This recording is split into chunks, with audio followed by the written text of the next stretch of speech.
बापा गोपन दास 1877 मसीहा अक्टोबर 9 जन्मग्रहण करते।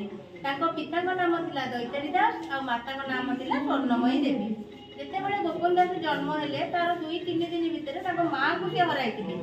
जिते बड़ महापुरुष माँ को सी हर तार किसी दिन पर से बड़ हेले गोपन दास कौन कले बापा गाँव अवदान पाक पाठ पढ़ा छाड़ी से 8 वर्ष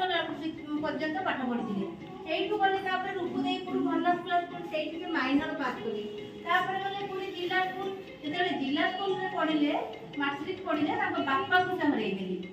हर गले रेभेन्सा कॉलेज पढ़े से पुओ को हर से टाइम में घर गोटे जिते से रेभेन्सा कॉलेज पढ़े घर खबर गला कि पुअर देह असुस्थ से घर को आस घर को जाई पहुंचला बेलू देखिले आउ गोटे दुखद खबर आसला कि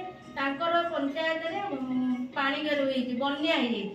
से बहुत विषम पड़े कि कौन करेंगे निज पुओ को देखिए ना जी बन्या लोक को साहय करने से गोटे पद कहते मुझे आज गोटे पुओ पुओ को जाइबी मोर 100 पुओ भाटीदेवी से कौन कले बन्या लोक मानक से चूड़ा चाउल गहम धरी जाइए साहय करने साहय पुओ को से हर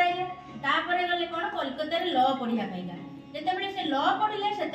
धर्मपत्नी मोती देवी को हर पत्नी ना था मोती देवी से कौन कले ना गोटे परिवार समस्त हर तथापि से भागी पड़े सेवा करने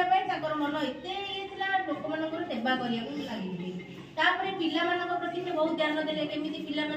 शिक्षित हे से शिक्षा को बहुत गुरुत्व दौले से कहते पिला एजुकेटेड हवा दरकार एजुकेटेड हेल्ले गोटे पिला आगू को शिक्षा कौन जानिले से आगू को